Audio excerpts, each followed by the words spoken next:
Well, we have a special video, a battle of ideas. Well, battle of Douglas Murray's ideas versus the dodgy history of Alastair Campbell. This debate was on Talk TV, and Douglas Murray completely destroyed Alastair Campbell. Let's just watch this, and I'm going to react as we go. Look, first of all, I don't think it's appropriate for Alastair Campbell to be throwing out pseudo-medical terms about political leaders.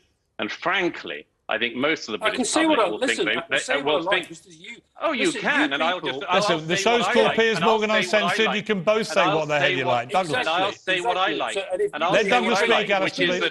Alastair, and I'll say what I like, which is, and I'll say what I like, which is, guys, time out, Alastair. Shush.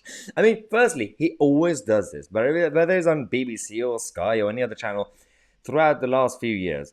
Alastair Campbell's lost it a little bit, and he doesn't actually want to debate. He doesn't want to hear your side. He simply wants to interrupt you. He only has literally 3 bullet points. He always drops in. Just watch this. Let Douglas have his say, then respond. Yeah. Right? You're both uncensored. You can say what the hell you like. Douglas, finish. Most people remember Alastair Campbell's career. Most people recognise him as being more responsible than anyone in our lifetimes for degrading the idea of truth in politics. Most people in Britain want to hear Alastair Campbell talking about truth about as much as we want to hear Jeffrey Epstein talking about the age of consent. He doesn't want to listen.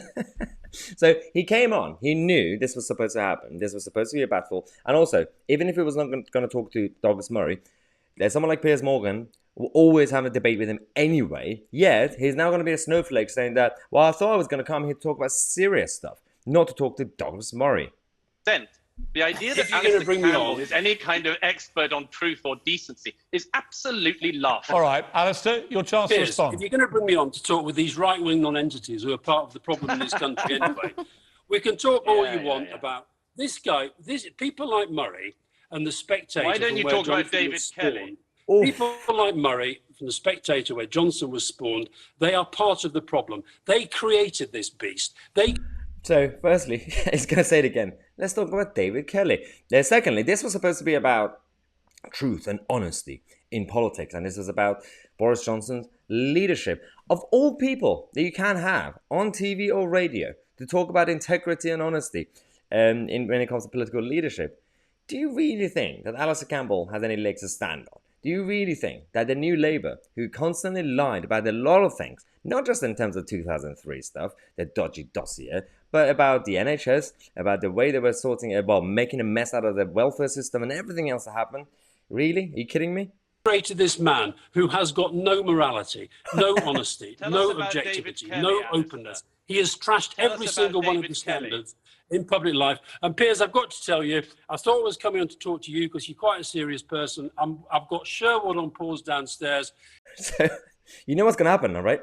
You ready? Are you ready for this? Yeah. Take Douglas Murray, take him back and put him in his 55 Tufton Street bin, and I'll see you later. All the best. Thank you, Alastair Campbell. Nice to see you. Piers, take care. Lots of love to Erin. Thanks for joining us, Alastair. Thanks very much indeed for joining us. We've sadly lost Alastair Campbell.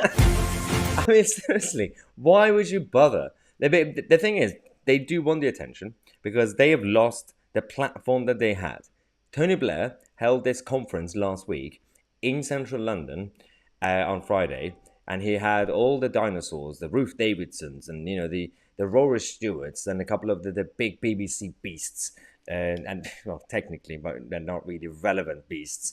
They decided to have that because they've lost control of their own narrative. This country is not a new Labour country. This country is a small C conservative country, and they are freaking out. They are still confused and fascinated by the fact that the Vote Leave campaign actually succeeded to win the EU referendum in 2016. They are still confused why, if you get rid of Boris Johnson and pick a right leader, the Tory party will still come back up again and beat Starmer and Labour Party. They're still confused why the country don't want to turn all the small businesses into an avocado coffee shop like in Islington. They're confused about that. And they are trying their best to get, of course, invited to go on these TV stations. Again, you have Michael Heseltine, who keeps getting invited every 10 minutes on BBC and Sky. I have no idea why.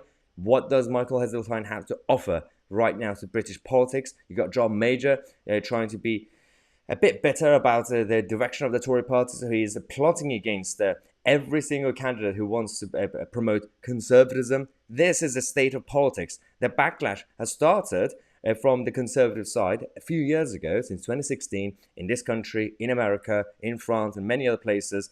And now, the metropolitan liberal elite, they think they can have their own backlash. It's not going to happen. People don't want you. That narrative is now completely dead.